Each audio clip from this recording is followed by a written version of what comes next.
Ever had your whole marriage collapse in one sentence? Because mine did, when my wife looked me dead in the eyes and said, "I slept with my ex last night." No tears, no excuses, just impact. But I didn't explode, didn't even raise my voice. I simply slid open my desk drawer, pulled out a thick, steel-clipped folder, and placed it between us like a loaded gun. "Congrats," I said quietly. "Here's your $90,000 love bill." Her smile died. Her knees almost did too, because in that folder was every lie she thought she buried. If you're already hooked, hit subscribe, drop a comment, and stay with me. This story only gets darker from here.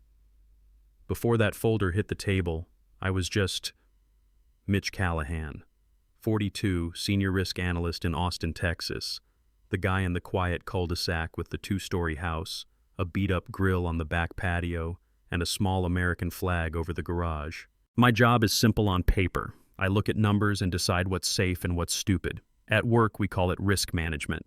At home, I called it providing. I grew up with nothing. Trailer parks, canned soup, hand-me-down clothes. So when I say I built this life from scratch, I mean every brick, every dollar of equity in that house, every cent in the retirement accounts. I bled for. 8 years married, no kids. Not because I didn't want them, but because she wasn't ready. I trusted that. I trusted her. Rachel was the one person I let behind the walls. My rule has always been, everything adds up. In finance, in life, in marriage. If it doesn't, you don't ignore it. So when things stopped adding up with Rachel, understand this. I wasn't some clueless, soft husband sleepwalking through his marriage. I saw it. I felt it. I'm not a fool. The funny thing about betrayal is, it doesn't start with lipstick on a collar. It starts with a line item on a bank statement. One month, I see a $200 charge. "Girls' night," she says, laughing, waving it off. Okay, no big deal. She's allowed to have fun. Then a $450 charge at a boutique hotel in downtown Austin, on a Wednesday. I ask casually.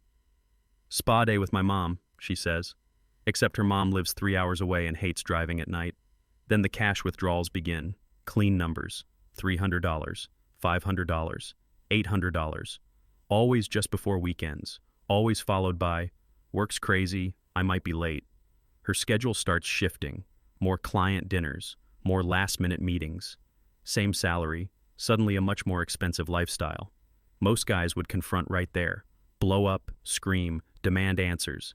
I didn't. I opened a new spreadsheet, color-coded it, dates, amounts, locations. I logged every rideshare, every bar receipt, every Uber from our quiet suburb to downtown. Because this wasn't just a rough patch anymore. This was the start of an audit. Not at Grantwell Capital, at home, on my own marriage. When you stare at numbers long enough, you start seeing pictures in them. In my case, I literally did. One night I'm scrolling Instagram, pretending not to notice she's working late again. On Rachel's story, there's this cute little boomerang of a wine glass. Harmless, right? Until I see the reflection behind it. A $180 scented candle I bought for our bedroom, sitting on a dresser I don't recognize. Different wall color, different mirror, different bed. I check the timestamp. Then I pull up our bank app. Same night, rideshare charge from our suburb straight to downtown Houston. Drop off near a luxury high-rise I've never been invited to. I log it. Date, time, amount, screenshot. Then I match it with her client dinner excuse from that same night. Just numbers on a spreadsheet, until they weren't. By then, her story, the ride history, the receipts, the Instagram reflection, everything lined up a little too well. My heart rate? 68 beats per minute, same as always. On paper, I was calm. In reality, I'd just crossed a line too. I was done guessing. It was time to start proving. There's a point where a man has to admit, this is bigger than gut feeling. I'd hit that point by July. So I did something I never thought I'd do in my own marriage. I hired a private investigator. Middle-aged guy, former cop, zero small talk. The kind of man who lives on black coffee and bad secrets. I slid a retainer across his desk, along with a neatly organized folder. My spreadsheet, bank statements, screenshots, her work trips. He glanced through it and said, "You've already done half my job." Just make it admissible, I told him. Pictures, dates, no gray area. 2 weeks later, I started getting emails. High-res photos of Rachel and a man I'd never met, Brandon Reyes, tucked into a booth at a downtown restaurant, hands touching, faces way too close to be colleagues. Then more. Her entering the same high-rise, over and over. 47 separate visits logged. My PI matched his surveillance with her phone's GPS history I'd pulled from our shared cloud. 95% overlap. Statistically, that's not noise. That's a pattern. At that point, I had what lawyers love: documentation, evidence, a trail. All I needed now was the right moment to use it. The night it all came out didn't look dramatic from the outside. No storm, no slammed doors, just a Tuesday in Texas. Rachel came home late, again. Her lipstick was just slightly smudged. Not a mess, just off. Like someone had wiped it away with the back of a hand. She dropped her purse on the kitchen island a little too hard and went straight for the wine. Filled the glass all the way. No hello, no kiss, just silence, and the sound of the bottle hitting granite. "I'm not happy," she said finally, staring at me over the rim of her glass. I closed my laptop, slow and calm. At work, that move means you have my full attention now. At home, it meant the same thing. I looked her in the eyes. "Go on." I could see it in her jaw. She wanted to fight. Tears, yelling, accusations. Something she could point at later and say, "See? That's why this didn't work." Instead, she got a man with a steady heartbeat and a clear memory. She took a breath. "I've been seeing someone, and last night I slept with my ex." It landed, not like a surprise, like the final number in an equation I'd already solved. Most men would have thrown something. I opened a drawer. No shouting, no broken plates, just the soft scrape of wood and the sound of paper sliding free. I pulled out a thick manila folder, the kind we use at work when something really matters. I laid it on the kitchen island between us, turned it so she could read the front. In clean black letters, love bill, $89,847.32. Her eyes flicked down, then back up to me. "What is this?" "Itemized," I said quietly. "Hotels, dinners, Ubers to and from downtown, lingerie I never saw, candles that somehow migrated from our bedroom to someone else's." I opened the folder, spreadsheets, color-coded, receipts, screenshots, photos from the PI. "Let's round it," I added. "Call it an even 90,000. Her face went pale. Her hand shook around the stem of her glass. On the next page, right at the top, was a name, Brandon Reyes, and under it, his address, his building, his floor. "You really thought I wouldn't notice?" I asked. In that moment, I watched something break behind her eyes, because this wasn't just anger. This was a man who had turned her affair into evidence. The love bill was just the opening act. The real hit came next. I flipped to another set of papers. "This," I said, "is the deed to this house." She frowned. "Our house." I shook my head.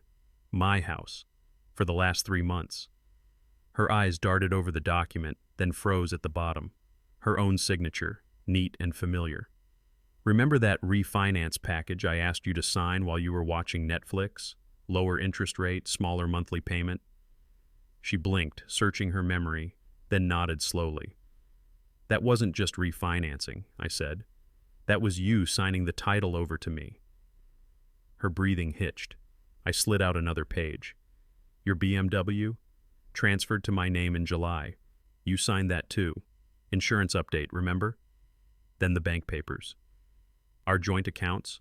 Restructured months ago. My income rerouted into personal accounts.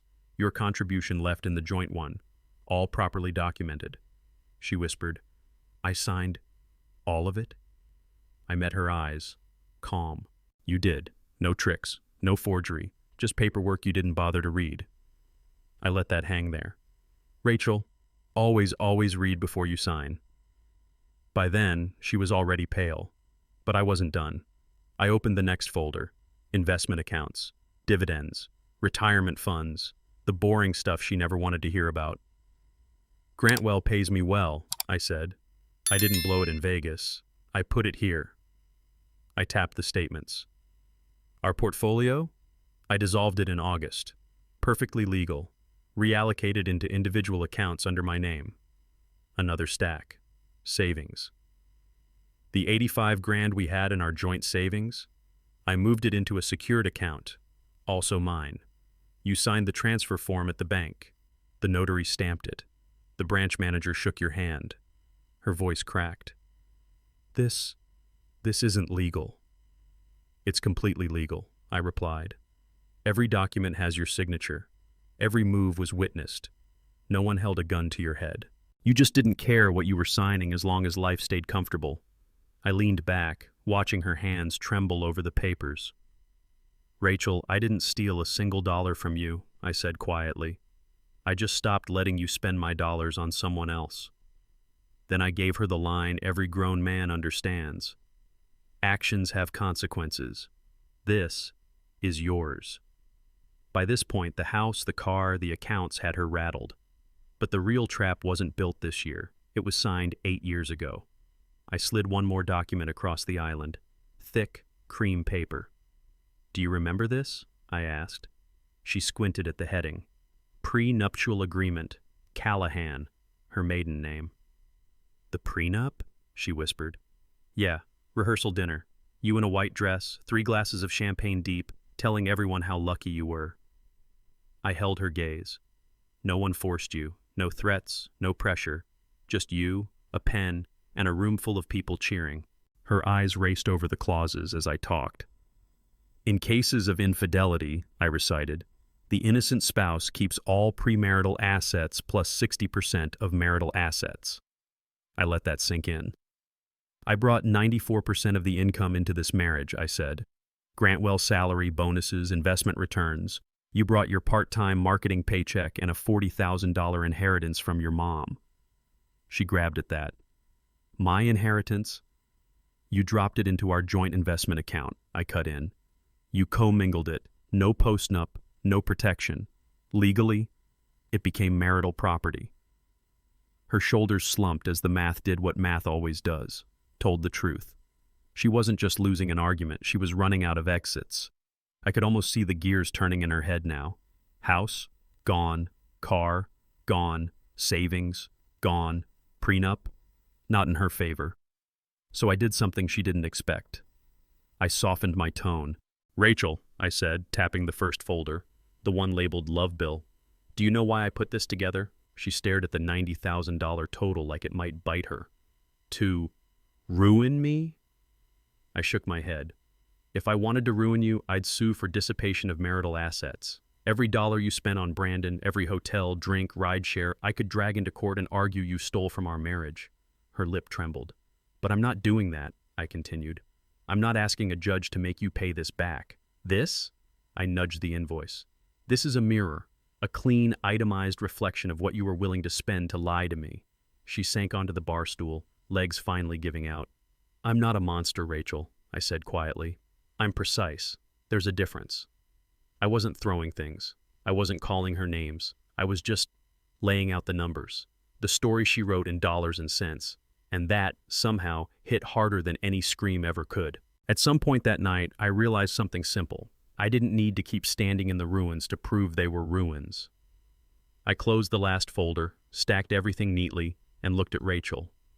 Her mascara was starting to smear, but the tears still wouldn't fully fall. Maybe she didn't quite believe it was all real yet. You can have the house tonight, I said. I'll be out of your way. Her head snapped up. You're leaving? Temporarily. I grabbed an overnight bag I'd packed days ago and my keys. I'll be at the Marriott downtown for a few nights. I paused at the doorway. Movers will be here Tuesday morning. I've already paid 6 months on a storage unit for your things. I nodded toward the bedroom. You might want to start deciding what's yours. My phone buzzed as I stepped onto the front porch. A text banner lit the screen. Brandon, can't wait to see you. I didn't even open it, just locked the phone and walked to the car. From the driveway, through the front window, I saw her, standing there in the kitchen, staring at the empty space where I'd just been.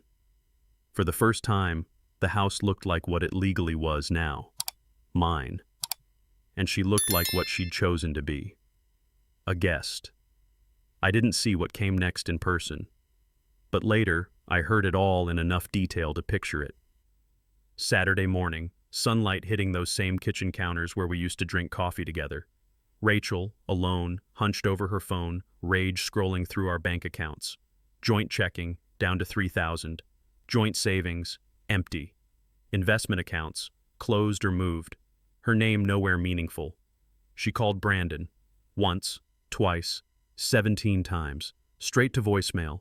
No call back. No, good morning, beautiful. Just silence and a growing pit in her stomach. Eventually, panic beat denial. She booked an emergency appointment with a divorce attorney who actually worked weekends, Michelle Chu. Downtown office, mahogany desk, degrees on the wall. The kind of place you only go when things are bad. Rachel dropped my folders on Michelle's desk like they were evidence of a crime. My husband stole everything, she said. I want to destroy him. Michelle read, page after page, deeds, transfers, prenup, notary stamps, signatures. It was quiet for a long time. Then Michelle set the papers down, folded her hands, and looked Rachel straight in the eye. He didn't steal, she said. You signed. And just like that, every he's a monster story Rachel was building in her head collapsed under her own signature. What Michelle told her next, I only know because attorneys like to document everything, and Rachel later repeated it through gritted teeth. Michelle went back through the stack, this time not as a friend, but as a lawyer. Every transfer has a notary, she said. Every signature matches. There are witnesses, timestamps. Nothing here suggests fraud. Rachel tried the angle most people try when they don't like what the contract says. I was drinking at the rehearsal dinner. That prenup shouldn't count. I wasn't thinking clearly. Michelle shook her head. Were you unconscious? Coerced? Threatened? No. Then it's valid. You were celebrating, you chose to sign. The law doesn't void a contract because you were excited and had champagne. She flipped to the inheritance clause. Your mother's 40,000, you put it in a joint investment account, no postnup.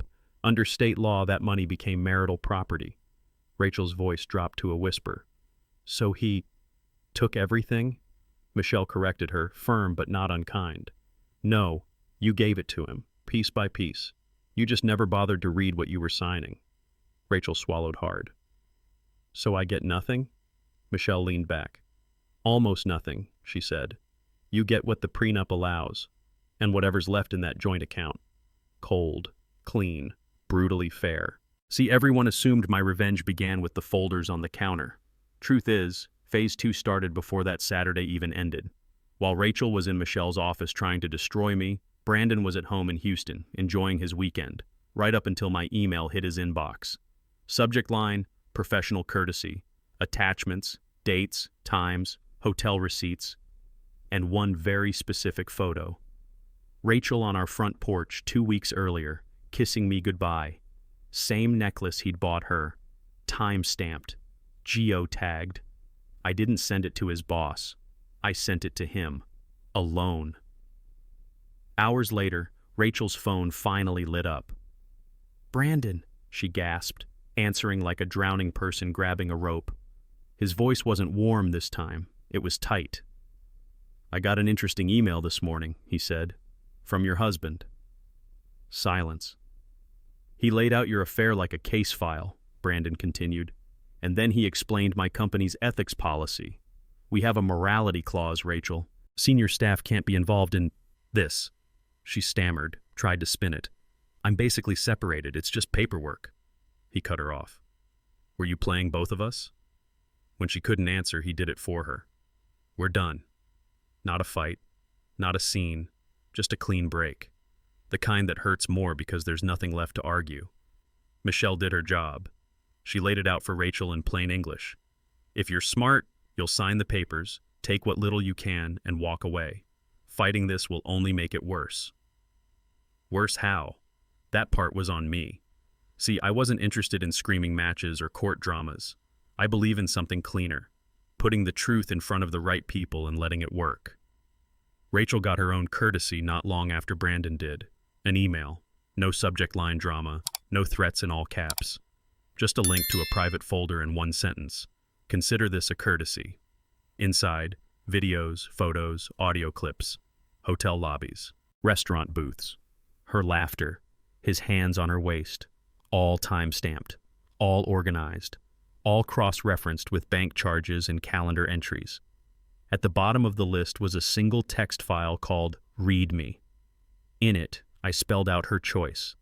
Sign the divorce papers, leave the house within 30 days, don't contest any division of assets, and everything in that folder stays private. Try to fight me? Then those files go to Brandon's employer, her employer, our families, and every mutual friend. 48 hours, no extensions, no negotiations, not revenge, just consequences on a timer. Money is one kind of safety net. People are another. Rachel was about to find out she'd burned both. After Michelle, she started dialing everyone she thought might be on her side, her parents first. They'd always liked that she'd married up. From what I heard, that call didn't go how she wanted. Her mother's answer was cold. You made your bed, Rachel. Her dad's was shorter. I warned you he wasn't stupid. Our friends? Most of them weren't really hers. They were my colleagues and their wives, the kind of people who understand spreadsheets, contracts, and the word infidelity. They didn't exactly line up to take her calls. Her little sister Emily was the only one who cracked the door. Look, Emily told her, you can crash on my couch for a while, but I'm not telling you you're the victim here. You did this. So there she was, 30-something, standing in a house that legally wasn't hers, with a single suitcase half-packed on the bed, bank account almost empty, phone silent, Brandon gone. For the first time since this started, it wasn't about anger or denial anymore. It was about something much simpler. She was alone, truly, painfully alone. I went back to the house Sunday evening, not to fight, not to negotiate, just to finish what I started. I rang the doorbell to my own front door. When she opened it, her eyes were red, hair pulled into the kind of messy bun that isn't cute, just tired. Can I come in? I asked. I was polite about it. I don't know why, but I was. The divorce papers were still on the coffee table, untouched. A pen lay beside them like it had died trying. I checked my watch. 16 hours left, I said softly. She flinched. You really set a timer on this? I analyze risk for a living, I replied. Deadlines help people decide who they really are. I sat down across from her and looked at the unsigned stack. You never asked me the one question that actually matters, I said. She frowned. What question? Why I waited 6 months. I met her eyes. You think this was about stealing? About hoarding assets? I shook my head. I didn't wait to take things from you, Rachel. I waited because I needed to understand why you did this. Why lying to me became easier than leaving me. For the first time, the math wasn't enough. I wanted answers, not numbers. We sat there in that living room like strangers in someone else's house. Same couch, same coffee table, completely different people. You know what bothers me the most? I asked. It's not the sex, not the hotels, not even the money. She stared down at her hands. Then what? It's that you could have just left, I said. If, 6 months ago, you'd looked at me and said, Mitch, I'm done. I want a divorce. I would have been hurt, but I would have been fair. I let that sit there.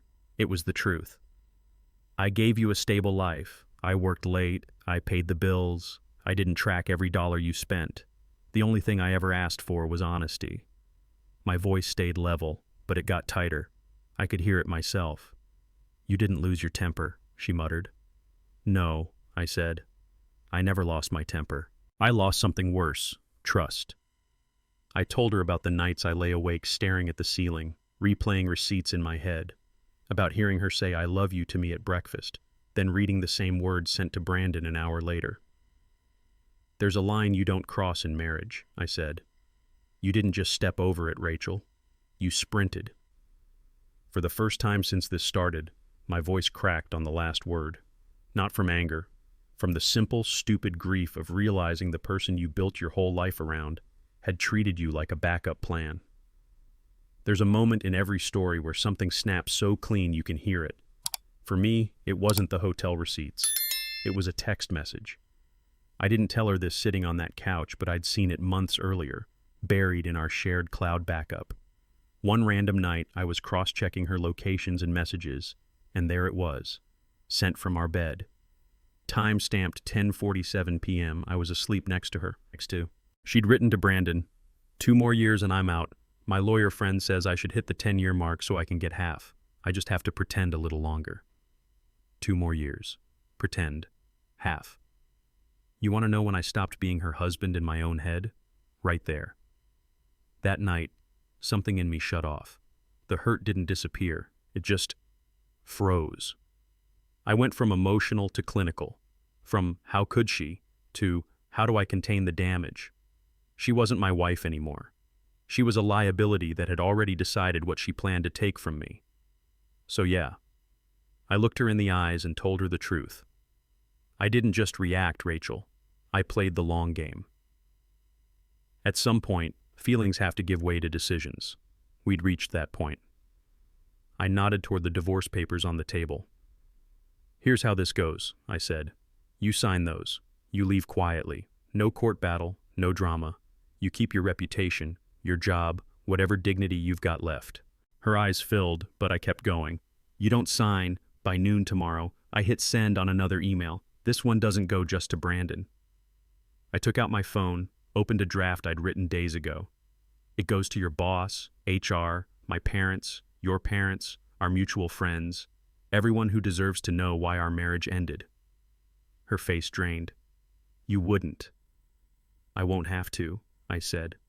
All I'll do is attach what's already true. The videos, the photos, the dates you called in sick to be with him, the hotel bills, the text about waiting 2 more years to take half. I slipped the phone back into my pocket. This isn't revenge, Rachel. This is disclosure. She whispered, What about Brandon's company? You trying to get him fired? I shrugged. I'm not inventing anything. I'm just putting facts where they belong. What his company does with that is on him. Then I gave her the last line, calm and final. You made your bed, I said. Now you can either lie in it quietly or let the whole world see the sheets. There was one thing left I needed to make clear before I walked out again. Not for her, for me. Rachel, I said, there's one more piece you should know. She looked exhausted. What now? If you sign, I told her, I'll do something for him. For Brandon? She almost laughed. You're threatening to ruin his career and now you're going to help him? I'll trigger a random internal audit notice, I said. A heads up. An email that makes his department double-check their expense reports. He'll see it coming. He can clean up his lies before they cost him his job. She stared at me like I'd started speaking another language. Why help him? She whispered. Because I'm not a monster, I said. I'm not trying to burn the whole world down. I just refuse to be the only one who pays for what you did. I stood. No more speeches, no more negotiations. The rest is up to you. 16 hours becomes 15 either way. I walked to the door, opened it, and stepped out into the quiet Texas evening. For the first time since this started, there was no one left in that house for her to blame but herself. While I slept, she didn't. I know because later, every relative, every friend she called painted the same picture. Rachel spent that night pacing through 8 years of our life like it was a crime scene. The dining table where we'd hosted Thanksgiving, the spot on the couch where we watched cheap Christmas movies with hot chocolate and mismatched mugs, the little overlook by Lady Bird Lake where I'd first told her I loved her, clumsy and honest. All of it still there, none of it hers anymore. Every framed photo became evidence. Every good morning kiss she'd given me before driving off to see him replayed in her head, except this time she saw what I'd seen. Timestamps, locations, patterns. The room felt smaller, she said, like somebody had turned down the oxygen and turned up the noise inside her skull.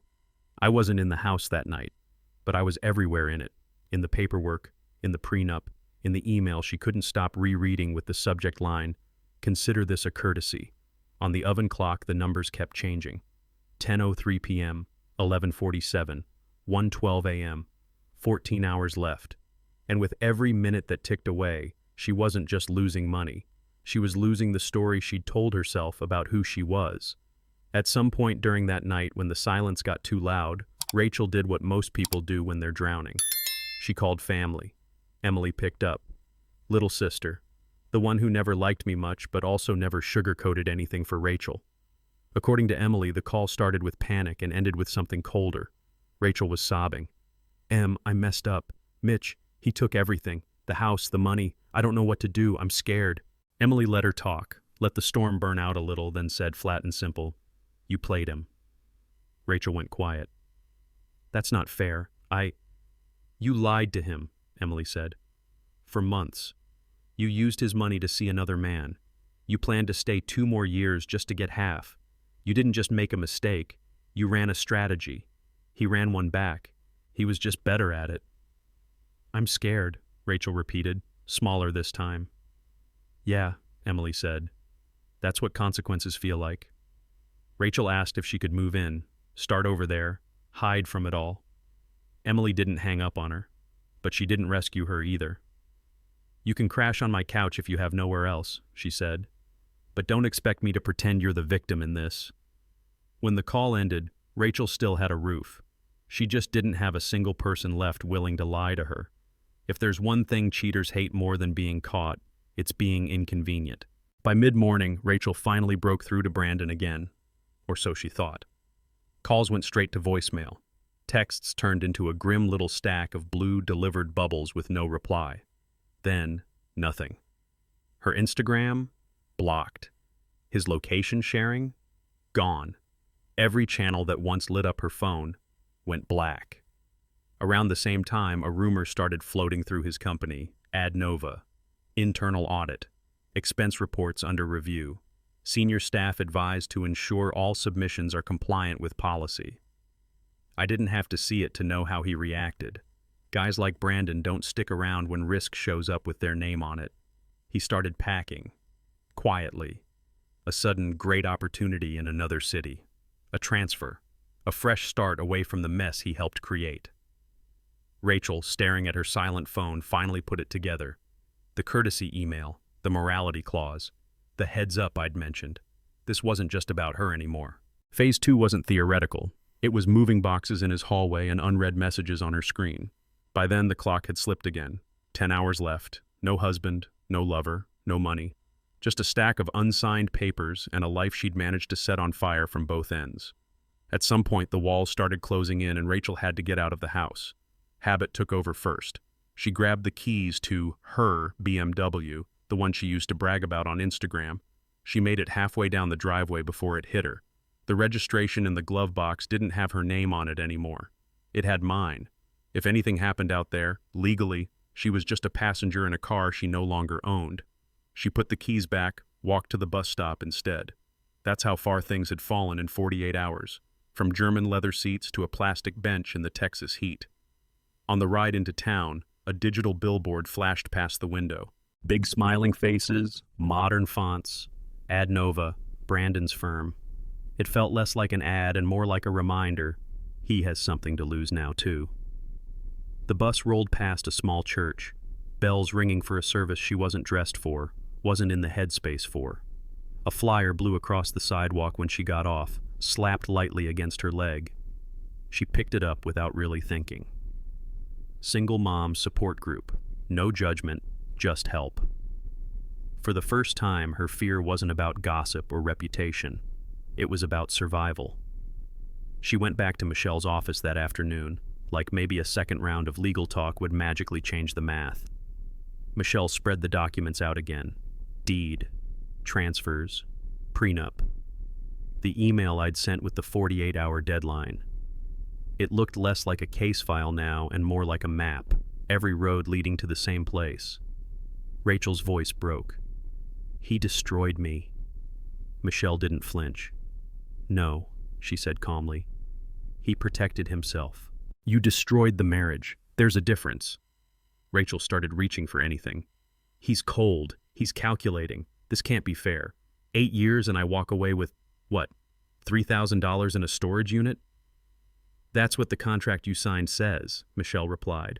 And the law cares more about signatures than feelings. You want to drag this to court? It only gets worse. He has proof of the affair, proof of spending, a prenup that favors him in exactly this scenario. Rachel tried one last line of defense. There has to be something we can argue. Michelle shook her head slowly. We can spend your last dollars trying to argue, or you can accept that this is the bill for your choices. By the time she left that office, there were about 8 hours left on the clock. No legal loopholes, no heroic attorney, just a pen, a deadline, and a future she didn't like the look of. Back at the Marriott, with the AC humming and a suitcase half open on the chair, I finally had time to feel something other than focused. I stood in front of the bathroom mirror, tie loose, shirt undone at the collar, and for the first time in a long while, I let my mind wander backwards. All the late nights at Grantwell, extra projects, weekend calls, times I skipped beers with the guys because Rachel wants to try this new place, or she's working on her passion project, we need the gear. She'd bounce in talking about photography classes, yoga retreats, investing in herself. I never complained. I just pulled out the card. I sacrificed years for this family, I told my reflection quietly. Not in a victim way, just stating a fact. 8 years of birthdays, anniversaries, trips to the lake, Christmas trees in that living room, none of it fake. Not from my side. I could have spiraled there. Could have started asking the questions that keep men up at night. When did it stop being real? Was any of it real? Instead, I took a breath and drew a line in my own head. The past is paid for. I don't owe it another dollar of my peace. I wasn't going back. Not emotionally, not financially, not ever. While I was making peace with the past, Rachel was crashing into the future. By early afternoon, the emotional "how could he" gave way to a much uglier question. How am I going to live next month? She called her boss at Bright Lane, trying to sound composed, asked if there was any chance of an advance, maybe extra hours, anything. He listened for about 30 seconds before cutting in. Rachel, I'm going to be honest, he said. We've heard things. You should probably focus on your personal situation right now. We can't get pulled into it. Corporate translation. We don't want the smoke. Handle your mess quietly. She hung up and opened her banking app again. Checking, a little over 3,000. Savings, empty. Credit cards, already carrying balances from fun months she barely remembered now. Rent in Austin, groceries, gas, first and last month on a new place, security deposit. The numbers lined up like a bad joke. 6 hours left on my deadline. $3,000 between her and the bottom. This wasn't about love or pride anymore. This was about, where am I sleeping next month, and what am I eating when I get there? Cheating had felt exciting when someone else picked up the bill. Now the bill was in her name. Around 9 that night, my phone buzzed while I was walking the quiet hallway of the Marriott. Cheap framed art on the walls, soft carpet, that generic hotel smell of detergent and air freshener. It was a long text from Rachel. I'm sorry. I was stupid. I don't know why I did this. You didn't deserve it. Please don't ruin me. Please. I'm begging you. There were more lines. Excuses dressed up as explanations. Mentions of being lonely, feeling unseen, wanting excitement. The kind of words people grab when they finally realize the cliff edge wasn't a metaphor. I read it all. Twice. Then I remembered something I'd said to her earlier. You stopped being my wife the moment you lied. That wasn't cruelty. That was the moment I'd accepted reality. In the past, that message would have sent me into a spiral, arguing, replying, trying to fix things she'd already shattered. This time, I just didn't. I locked the screen, put the phone face down on the dresser, sat on the edge of the bed and just listened to my own breathing. Sometimes the loudest thing a man can say is nothing at all. So I chose silence and let the clock keep moving without me. While I was finally getting some sleep, Rachel was counting cracks. Late morning, she sat at our kitchen table, the same one where we'd once talked wedding plans, budgets, vacations, with the divorce packet spread out in front of her like a final exam she hadn't studied for. Her hand shook holding the pen. At the top of every page, Callahan in bold type, the name she'd worn for 8 years, the one she was about to sign away. Sign, and she got to leave with at least a fragment of dignity. Our families would hear a softened version of the truth. Her job might survive. Brandon might skate by with a slap on the wrist in a new city. Refuse, and at exactly 12 o'clock p.m., the truth would spread farther than any of her excuses ever could. Photos, dates, receipts. The 2 more years and I get half text. 3 hours left. No more attorneys to call, no lovers to run to, no boss to rescue her. Just ink, paper, and a digital clock marching toward a line she couldn't pull back once it was crossed. It wasn't just a legal decision anymore. It was choosing which kind of fall she could live with. Sometime late that morning, right when the pressure should have been pushing her toward the pen, her phone buzzed. One new message. From Brandon. For a second, she probably thought, he'll save me. He'll tell me to hold on, that we'll fight this together. Instead, the text was 8 simple words. Don't contact me again. This is over. B. No explanation. No apology. No, I'll fix this. Just a clean cut. She broke then. Really broke. Mascara running, breath hitching, one of those ugly cries where your face folds in on itself and you finally realize nobody's coming to catch you. She stumbled into the bathroom and faced the mirror. Same woman. Same eyes. Totally different story. Who am I now? She asked herself out loud. The memories she used to replay like a romantic highlight reel. Stolen afternoons, inside jokes, whispered, I can't wait until it's just us.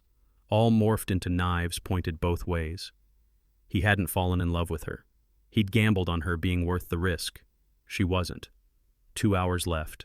No lover, no backup plan, just a stack of papers with my last name on top, and a choice she couldn't dodge anymore. I was sitting at the little desk in my hotel room, half watching the news with the sound off, when the email came in. 11:47 a.m. Subject line, signed. I opened the attachment.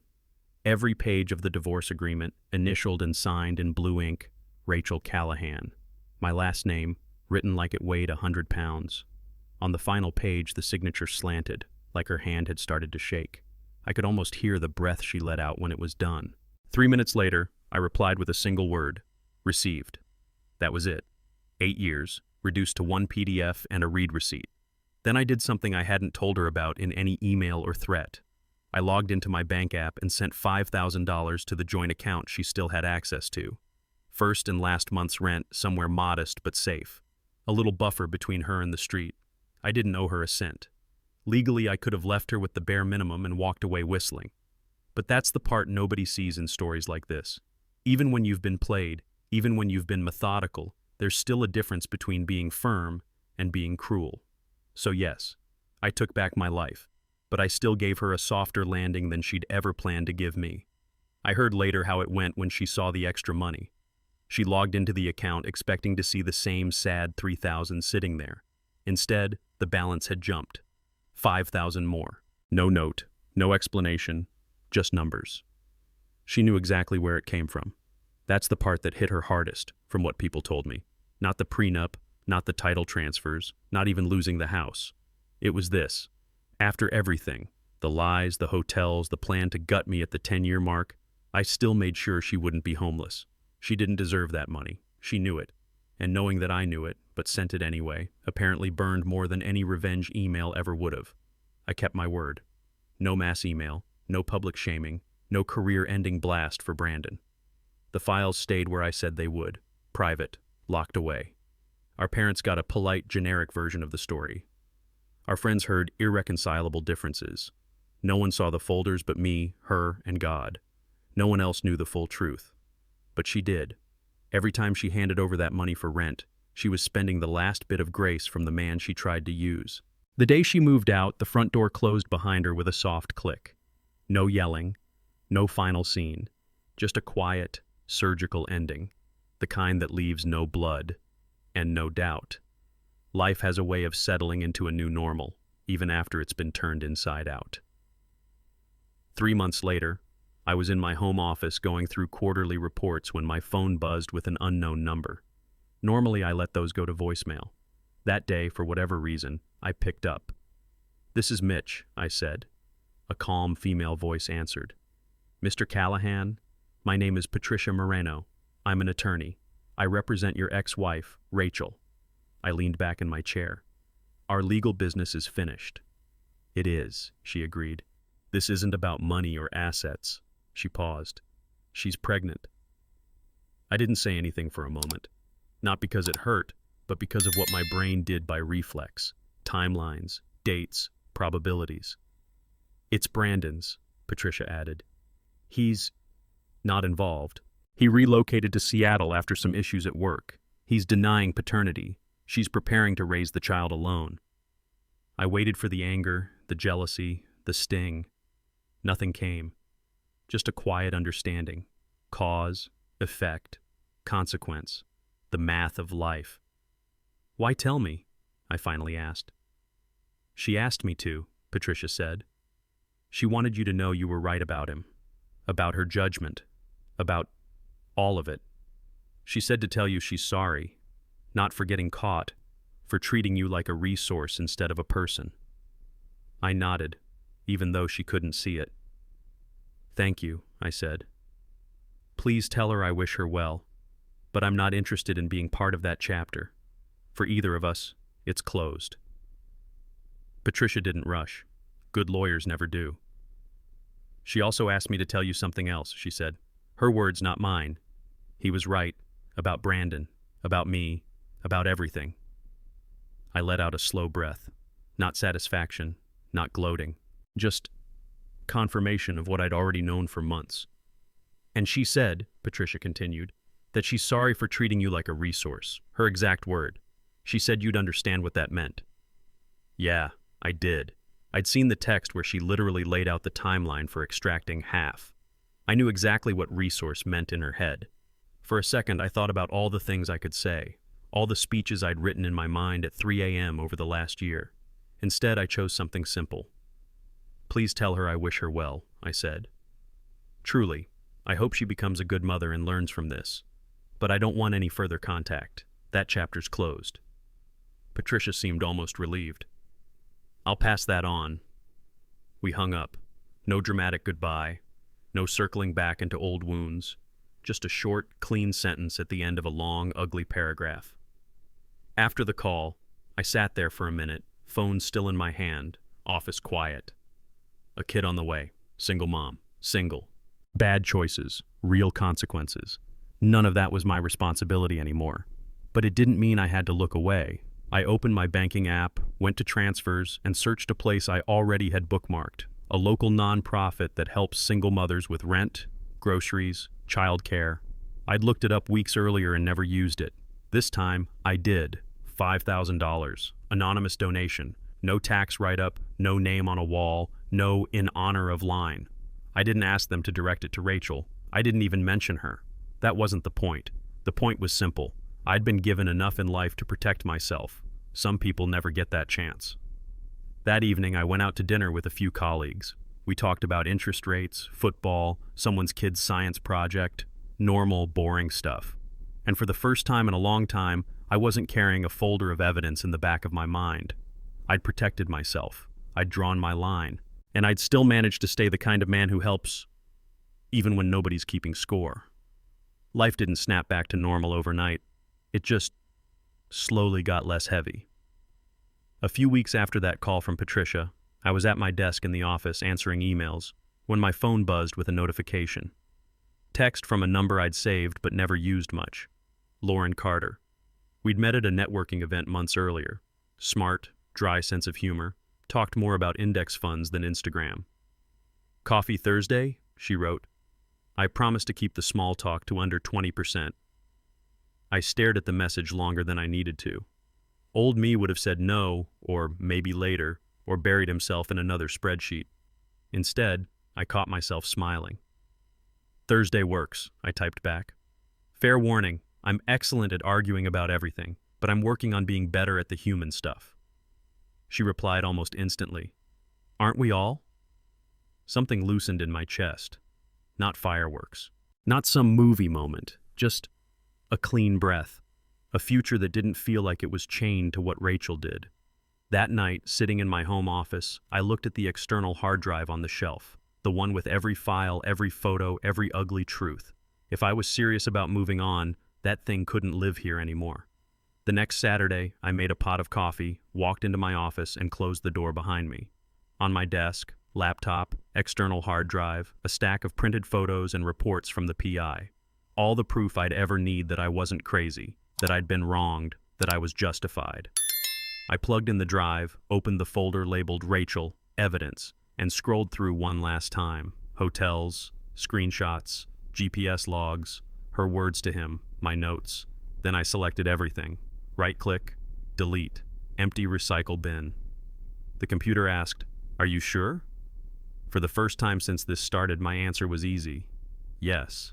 On the floor next to the desk, a small shredder hummed to life as I fed in the physical copies. PI reports, printed emails, invoices. Page after page turned into thin, curling strips. Sunlight slid across the office carpet. The house was quiet. No yelling, no drama. Just me, the soft grind of the shredder, and the sound of my own decision finally landing. I realized something standing there. Justice didn't require revenge. It just required boundaries, and the discipline to enforce them, then let go. When the last page disappeared, I switched off the shredder, shut down the laptop, and turned out the light. For the first time in a long time, the past wasn't just documented. It was over. People ask me if I feel like I won. I didn't. This was never about winning. I didn't beat Rachel. I beat the version of myself who would have stayed, begged, and kept pretending everything was fine while she was already planning her exit. I never lost my temper. I lost something worse, trust. So I did the only thing a man can do when trust is gone. I drew a hard line and protected what I'd built. Here's what I've learned. Love without honesty is just a long con. Loyalty without boundaries is just self-destruction. You either guard your life, or you let someone else spend it for you. She thought I wouldn't notice.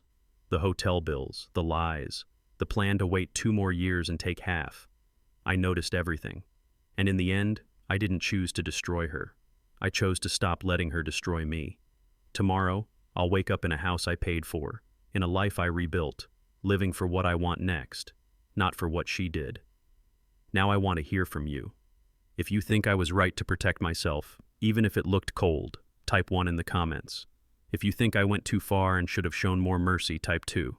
Drop your number below, tell me why you picked it, and if you want more stories that don't sugarcoat what really happens, hit subscribe and stick around. Some love bills aren't paid in money.